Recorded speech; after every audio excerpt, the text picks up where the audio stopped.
Healthline অনুষ্ঠানে আপনাদের সকলকে স্বাগত।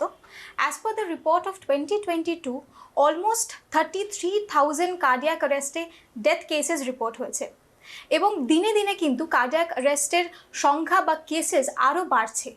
আজ সেই বিষয়ে আমাদের সঙ্গে কথা বলবেন senior consultant interventional cardiologist doctor Shubhra Banerjee. চলুন সরাসরি ওনার সঙ্গে কথা বলে নিই। Thank you so much doctor আমাদের সঙ্গে আজকে সময় দেওয়ার জন্য। আজকে প্রথমেই যে প্রশ্নটা উঠছে সেটা হচ্ছে যে cardiac arrest and heart attack এই দুটোর মধ্যে পার্থক্য কী? হ্যাঁ, কার্ডিয়াক অ্যারেস্ট আর হার্ট অ্যাটাক যদিও দুটোই হার্টের প্রবলেম, কিন্তু দুটোর মধ্যে কিছু তফাৎ আছে। হার্ট অ্যাটাক যেটা আমরা নর্মালি বেশিরভাগ জানি, হার্ট অ্যাটাক মানে হচ্ছে যে ধরুন এই হার্ট যে সারাক্ষণ কাজ করছে তার জন্য ওদের ব্লাড সাপ্লাই দরকার হয়, যেখান থেকে ওরা নিউট্রিশন বা পুষ্টি পায় হার্টের মাসেলরা। এখন এই ব্লাড সাপ্লাই আসে কিছু আর্টারি দিয়ে বা ধমনী দিয়ে, যাকে বলে করোনারি আর্টারি। এখন এই আর্টারির ভেতরে যদি ব্লাড ক্লট তৈরি হয় তাহলে সেক্ষেত্রে হঠাৎ আর্টারিটা বন্ধ হয়ে যেতে পারে এবং তাহলে যে হার্টের মাসেলটা, যেটা আর্টারিটা ব্লাড সাপ্লাই দিচ্ছে, সেই মাসেলটা নষ্ট হয়ে যায়। একে বলে হচ্ছে হার্ট অ্যাটাক। অতএব হার্ট অ্যাটাক হচ্ছে একটা মেকানিক্যাল প্রবলেম, যেটার জন্যে ব্লাড সাপ্লাই বন্ধ হয়ে গিয়ে মাসেলটা নষ্ট হয়ে গেল। এই কার্ডিয়াক অ্যারেস্ট সেটা কিন্তু আলাদা জিনিস।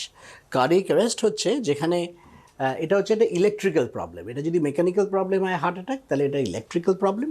এটা কি হয় যে হার্টের যে ইলেকট্রিসিটি, হার্টে একটা ইলেকট্রিক সার্কিট থাকে যেটা হার্টটাকে বিট করায়, যে হার্টটা যে সঞ্চালন করছে সেটা একটা ইলেকট্রিক সার্কিট করে। এখন এইটা যদি কখনো খুব জোরে, খুব দ্রুত গতিতে চলতে থাকে কোনো যান্ত্রিক ওদের ইলেকট্রিক সার্কিটের গোলযোগের জন্যে, তাহলে কিন্তু হার্ট রেটটা খুব তাড়াতাড়ি বিট করবে এবং এত তাড়াতাড়ি বিট করবে যে হার্টটা পাম্প করতে পারবে না। তখন কিন্তু ব্রেনে ব্লাড সাপ্লাই কমে যাবে এবং হঠাৎ সেখানে অজ্ঞান হয়ে যেতে পারেন যার হচ্ছে তার। এবং কয়েক মিনিটের মধ্যে যদি এই পরিস্থিতিটাকে ঠিক না করা যায় তাহলে কিন্তু মৃত্যু অনিবার্য। তো এই জিনিসটা হচ্ছে কার্ডিয়াক অ্যারেস্ট। এটা হার্ট অ্যাটাক থেকে ব্লাড সাপ্লাই কমে গিয়ে কখনো কখনো কার্ডিয়াক অ্যারেস্টও হতে পারে। অর্থাৎ কার্ডিয়াক অ্যারেস্টের যে কারণগুলো আছে তার মধ্যে হার্ট অ্যাটাক মানে একটা। স্যার, গ্লোবালি আমরা দেখতে পাচ্ছি যে কেসেস অফ হার্ট অ্যাটাক বাড়ছে, সেটার কি কোনো পার্টিকুলার কারণ আছে? হ্যাঁ, এখন হার্ট অ্যাটাক বাড়ছে তার অনেক কারণ আছে। একটা যদি সিম্পলি ভাবেন, আজ থেকে অনেক বছর আগে যখন মানে এই লোকে গাড়ি টাড়ি ছড়তো না, বা ধরুন মানে এত লোক গাড়ি ছড়তো না, বেশিরভাগ লোকেরা মানে কায়িক মানে পরিশ্রম করতো। শুধু তখন কম্পিউটার ছিল না যে সবাই বসে বসে কম্পিউটারে কাজ করবে। হ্যাঁ, এখন এই ফিজিক্যাল এই যে একটা চেঞ্জ ইন লাইফস্টাইল হচ্ছে, যে লোকে ফিজিক্যাল যে এক্সারসাইজ সেগুলো কমে যাচ্ছে, লোকের খাওয়া দাওয়া চেঞ্জ হচ্ছে। এখন ফ্যাট জাতীয়, কার্বোহাইড্রেট জাতীয় জিনিস লোকে খাচ্ছে, লোকে ওবিসিটিতে ভুগছে, মোটা অনেক লোক এখন পাওয়া যাচ্ছে। হ্যাঁ, তারপরে এই যে ল্যাক অফ এক্সারসাইজ, ডায়েটে ঠিক মতো না, স্মোকিং, তারপরে এর সঙ্গে ধরুন স্ট্রেসফুল লাইফ, মানে সবসময় একটা ডেডলাইন মিট করতে হচ্ছে, তার ফলে যে লাইফে যে স্ট্রেস, এই সব কিছু মিলিয়ে যেটা হচ্ছে যে হার্টের ওপর একটা চাপ পড়ছে। আর যে কারণে হার্ট অ্যাটাক হয়, সে কারণে হার্টের আর্টারির ভেতরে চর্বি জমা, সেটা ক্রমশ বেড়ে যাচ্ছে। এবং যদি দেখেন এখন ডায়াবেটিসের প্রেভেলেন্স বাড়ছে, ব্লাড প্রেশারের প্রেভেলেন্স বাড়ছে, এই সব থেকেও কিন্তু হার্ট অ্যাটাক হয়। অতএব গ্লোবালি যেহেতু একটা চেঞ্জ ইন লাইফস্টাইল হচ্ছে, লোকেরা অনেক স্ট্রেস থাকছে, লোকেরা অনেক কিছু একটা টাইম লাইন থাকছে সব, যেটাকে মিট করতে হবে, এই সব স্ট্রেসফুল সিচুয়েশন প্লাস রিস্ক ফ্যাক্টরসের জন্যে হার্ট অ্যাটাক বাড়ছে। এবারে আরেকটা যেটা, এটা অলরেডি বাড়ছিল এবং রিসেন্টলি যদি দেখেন যে এই কোভিডের পরে আরও বেড়ে গেছে। কারণ দেখা গেছে যে কোভিড ভাইরাসটা সেটা অনেক সময় হার্টের আর্টারির ভেতরে ঢুকে যেতে পারে এবং আর্টারির ভেতরে দেওয়ালে ইনফ্ল্যামেশন করতে পারে, যেটা একটা কারণ হার্ট অ্যাটাকের। সো কোভিড প্যান্ডেমিকের পরে দেখা গেছে যে হার্ট অ্যাটাকের ইনসিডেন্স আরও কিন্তু ওয়ার্ল্ড ওয়াইড বেড়ে গেছে। টেকনোলজিক্যাল অ্যাডভান্সমেন্ট আমাদের এখন দিনে দিনে বাড়ছে, তাহলে সেই ক্ষেত্রে কার্ডিয়াক যে অ্যারেস্টের বিষয়ে আমরা কথা বলছি, কার্ডিও রিলেটেড মেডিকেল অ্যাডভান্সমেন্ট কীরকম হচ্ছে, ইনভেস্টিগেশন প্রসেসে কীরকম চেঞ্জেস আসছে যদি একটু বলেন। হ্যাঁ, ইনভেস্টিগেশন ওয়াইজ ধরুন যদি আপনি হার্ট অ্যাটাক ভাবেন, heart attack prevention, heart attack হওয়ার পরে ইনভেস্টিগেশন তো সে অ্যানজিওগ্রাফি করে লোকে বোঝে। অতএব আগে থেকে কী করে বোঝা যায় তার বিষয়ে অনেক কিছু টেকনোলজিক্যাল অ্যাডভান্সমেন্ট হয়েছে। এখন ধরুন আমরা ইনিশিয়ালি আগে কী হতো, আগে শুধু ট্রেডমিল করা হতো, করে দেখা হতো হচ্ছে কি না। এখন হয় মাইকের একটা স্ক্যান করা যায়, একটা রেডিও আইসোটোপ স্ক্যান, সেটা কী করে, একটা রেডিও আইসোটোপ ইঞ্জেকশন করে দেওয়া হয় আর হার্টটাকে স্ট্রেস করা হয়, তাতে দেখা যায় যে সব জায়গায় ঠিকমতো ব্লাড ফ্লোটা যাচ্ছে কিনা। অতএব যে জায়গায় ব্লাড ফ্লোটা ভালো যাবে না হার্টের আর্টারিতে কোনো ব্লকেজের জন্যে, সেই জায়গাটা তাহলে দেখা যাবে যে ওই আইসোটোপটা ওখানে আসছে না, তাহলে আমরা বুঝতে পারবো কোন জায়গাটায় ঠিকমতো ব্লাড সাপ্লাই হচ্ছে না। এছাড়া সিটি অ্যানজিওগ্রাফি আছে, যেখান থেকে আমরা বাইরে থেকে, নর্মাল অ্যানজিওগ্রাফি তো ইনভেসিভ, যেটা ক্যাথেটার দিয়ে করা হয়, সিটি অ্যানজিওতে আমরা বুঝতে পারি যে কোনো আর্টারিতে ব্লকেজ আছে কিনা।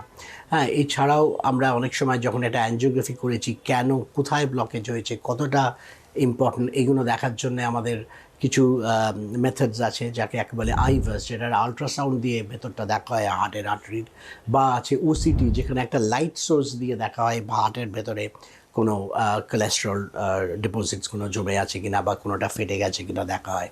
তো এই সব জিনিসগুলো আছে। এফএফআর বলে একটা জিনিস আছে, সেটা দিয়ে দেখা হয় যে হার্টের আর্টারিতে কোনো ব্লকেজ থাকলে সেই ব্লকেজটা কি সিগনিফিকেন্ট, মানে সব ব্লকেজেই তো আমাদের অ্যানজিওপ্লাস্টি বা স্টেন্ট করতে হয় তা তো নয়, যেটা আমাদের সিগনিফিকেন্ট সেটাতেই আমরা করি। তো এই সব জিনিসগুলো হয়েছে। কার্ডিয়াক অ্যারেস্টের বেলায় বলতে পারেন যে আমাদের সেভাবে, মানে যাদের ধরুন কি হয়, অনেক সময় বুক ধরফর করে, যাদের কার্ডিয়াক অ্যারেস্ট হচ্ছে তাদের হয়তো একটা হিস্ট্রি থাকতে পারে যে কখনো মাঝে মাঝে বুক ধরফর করে বা আগে অজ্ঞান হয়ে গেছে, এরকম হিস্ট্রি থাকতে পারে। এবং যাদের এরকম হিস্ট্রি আছে তাদের আমরা নর্মালি আগে হোল্টার করতাম। হোল্টার একটা 24 ঘন্টার একটা রেকর্ডিং, যা থেকে দেখা যাবে যে 24 ঘন্টার মধ্যে কিছু হচ্ছে কিনা। কিন্তু বেশিরভাগ সময় যেটা দেখা যেত 24 ঘন্টার মধ্যে কিছু হতো না, কারণ মানে তো সব সময় হচ্ছে না, মাঝে মাঝে হচ্ছে। সেক্ষেত্রে ইএলআর বলে একটা জিনিস আছে, যাকে বলে এক্সটার্নাল লুপ রেকর্ডার। সেটা একটা আপনার একটা প্যাচ মতো জিনিস, যেটা আপনার স্কিনের ওপরে জাস্ট লাগিয়ে দেবে, কিন্তু সেটা অটোমেটিক্যালি আপনার হার্ট রেটটাকে মনিটর করতে পারবে, এবং এটা আমরা চাইলে 1 মাসও রাখতে পারি। তাতে কি হবে যে কোনো সময় যদি হার্টের ওই অ্যাবনর্মালিটিটা হয় তাহলে ধরা পড়বে, কারণ এটা সবসময় হচ্ছে না, 24 ঘন্টার মধ্যে যে একবার হবে তারও ঠিক নেই, কিন্তু যতদিন আমরা এটা মনিটর করতে পারবো ততদিন আমরা ধরতে পারবো। হোল্টারে মুশকিল, তার লাগিয়ে লোকে তো বেশি দিন রাখতে পারে না, কিন্তু এটা পরে স্নানও করা যায়, অতএব এটা অনেক দিন রাখতে পারে। সো এইটা হচ্ছে কি বলে ইএলআর। যাদের ধরুন আরও খুব রেয়ারলি হচ্ছে, যাদের ধরুন একবার সে 6 মাসে একবার অজ্ঞান হয়ে যাচ্ছে, তাদের অনেক সময় আমরা একটা করি, তাকে বলে আইএলআর।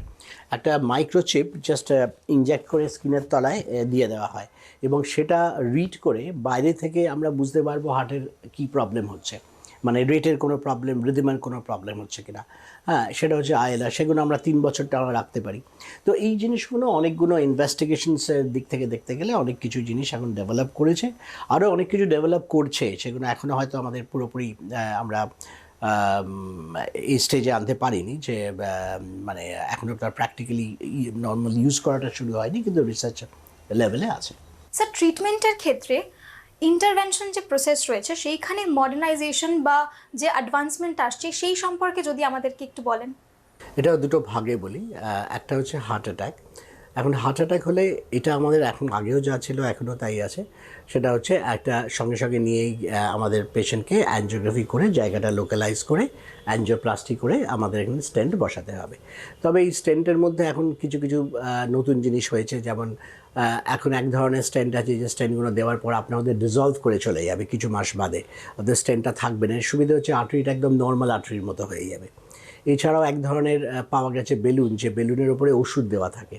অতএব যেখানে আমরা মেটাল আর দিতে চাইছি না, সেখানে ওই ধরনের বেলুন দিয়ে আমরা আর্টারিটা খুলে দিতে পারি। এটা সব জায়গায় না, কিছু কিছু জায়গায় এটা করা হয়, যেখানে হয়তো ওই আর্টারিটা খুলে গেল, কিন্তু ওই চারদিকে যেখানটা, সেখানে ওষুধটা বেলুনের গায়ে যেটা লেগেছিল সেটা আর্টারির গায়ে লেগে গেল। সেটা কাজ করবে যাতে আর্টারিটা পরবর্তীকালে আবার শুরু না হয়ে যায়, ব্লকেজ না হয়, তার জন্য সেটা দেখবে। এছাড়াও আমাদের করার সময়, যে আগে বললাম ওসিটি, আইভাস, এফএফআর, এগুলো আমাদের অ্যানজিওপ্লাস্টি করার সময় বেশি কাজে লাগে। এগুলো আমরা দেখি যে 1 নম্বর যে কত লম্বা স্টেন্ট দেব, আমরা দেখি যে স্টেন্টটা কোথায় বসালে ভালো হবে। তারপর দেখা যায় যে এইটা করা স্টেন্ট বসাবার পর ঠিকমতো বসেছে কিনা সেটাও আমরা বুঝতে পারি। এই জিনিসগুলো আমরা এইসবের মাধ্যমে আমরা করতে পারি।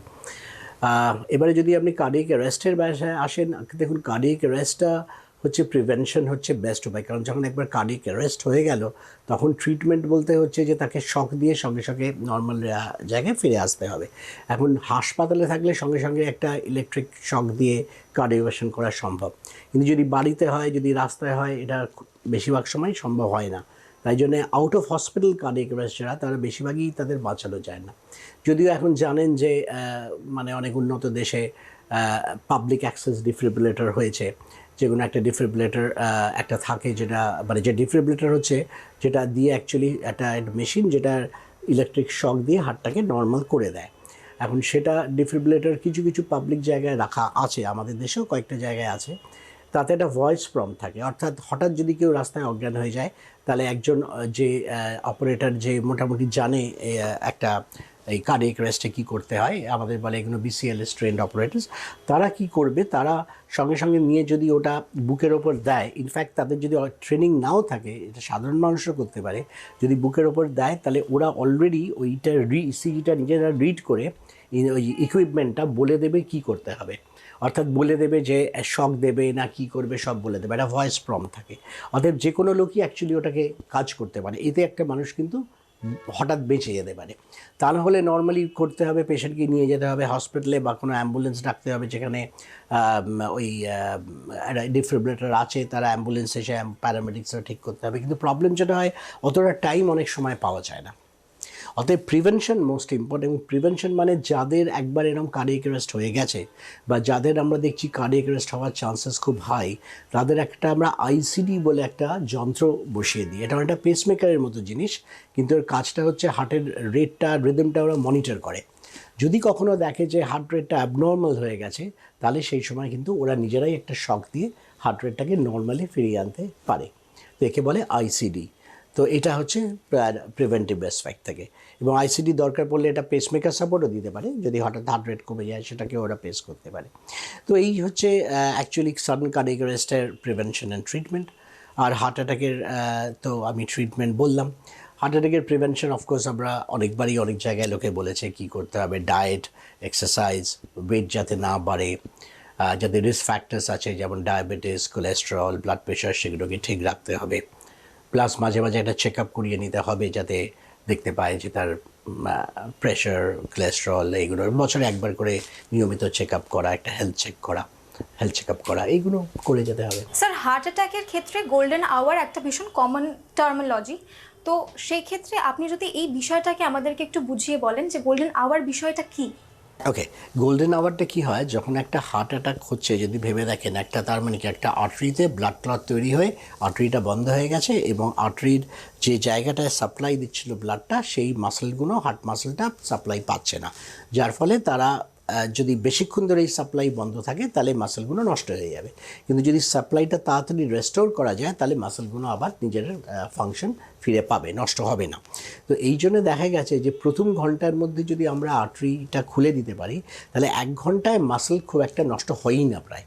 এই জন্য একে বলে গোল্ডেন আওয়ার। আমরা 1 ঘন্টার মধ্যে হার্ট অ্যাটাক শুরু হওয়ার, অর্থাৎ বুকে ব্যথা হওয়ার যদি 1 ঘন্টার মধ্যে আর্টারি খুলে দিতে পারি তাহলে সেক্ষেত্রে আমরা একদম পুরো নর্মাল হার্ট ফিরে পেতে পারি।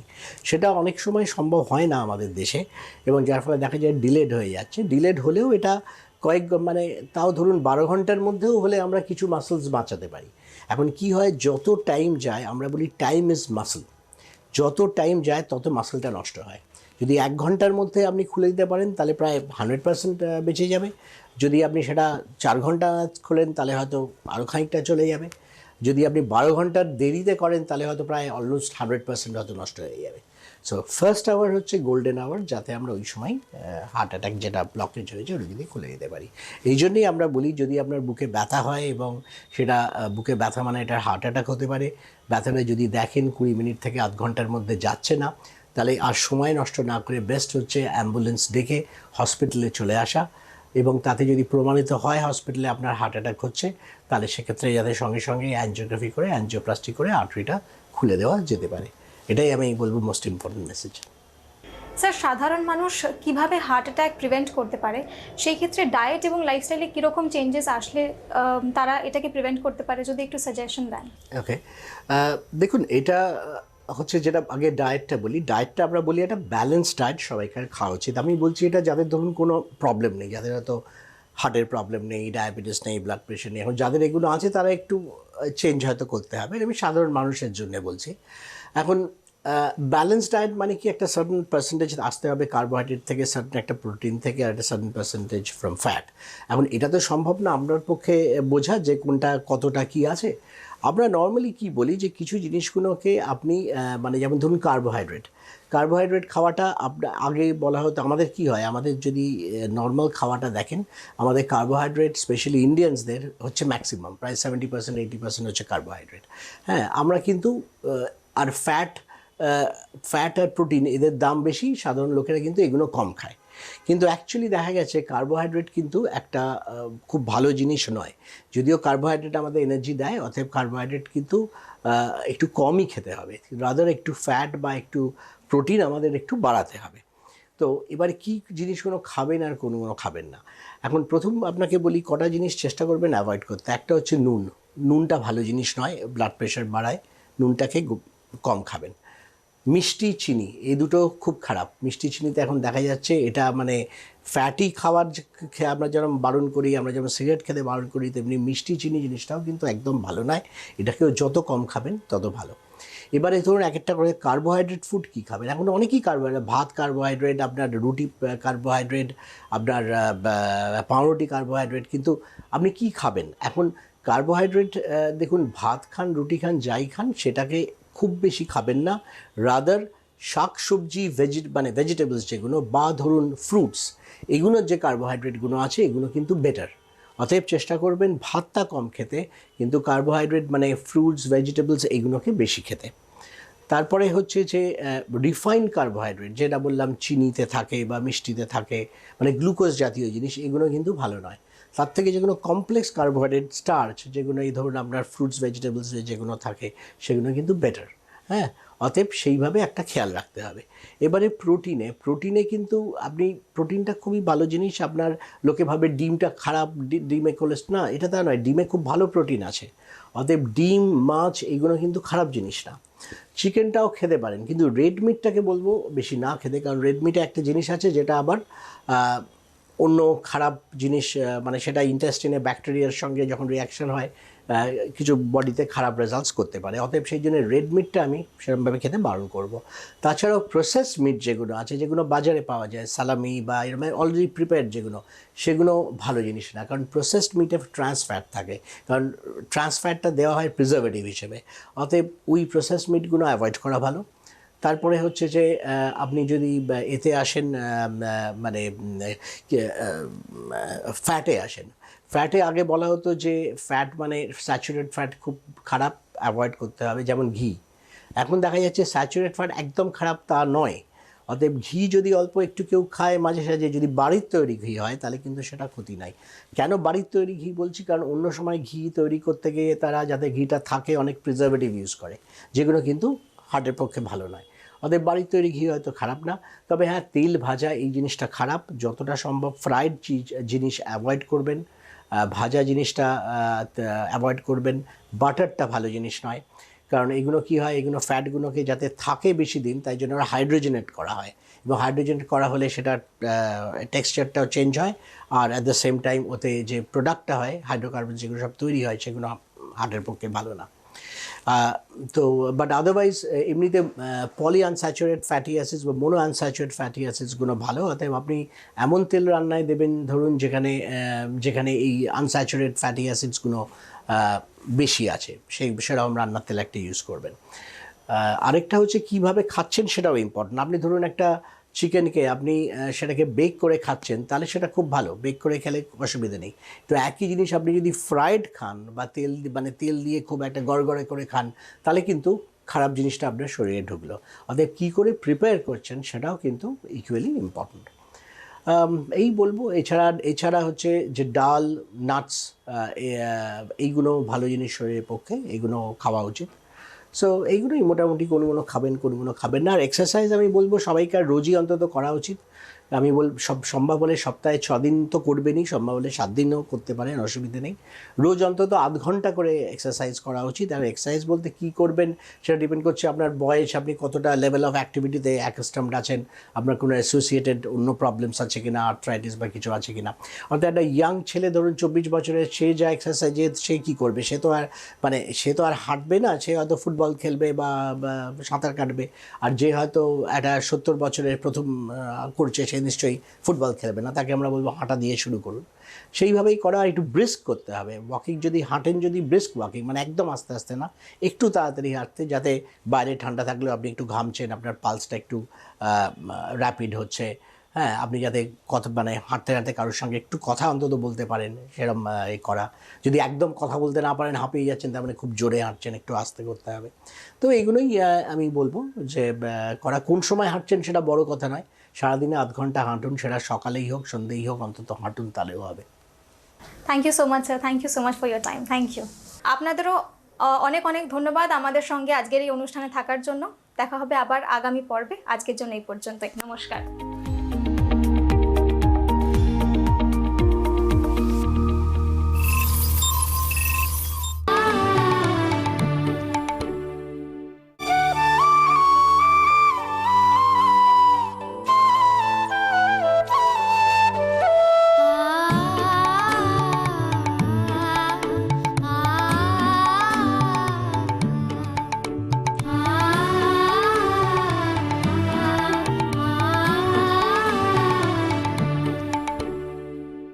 আপনার এলাকায় একেটি ঘি যদি না পেয়ে থাকেন, শুধুমাত্র ফোন করুন 9051113815 এই নম্বরে। আর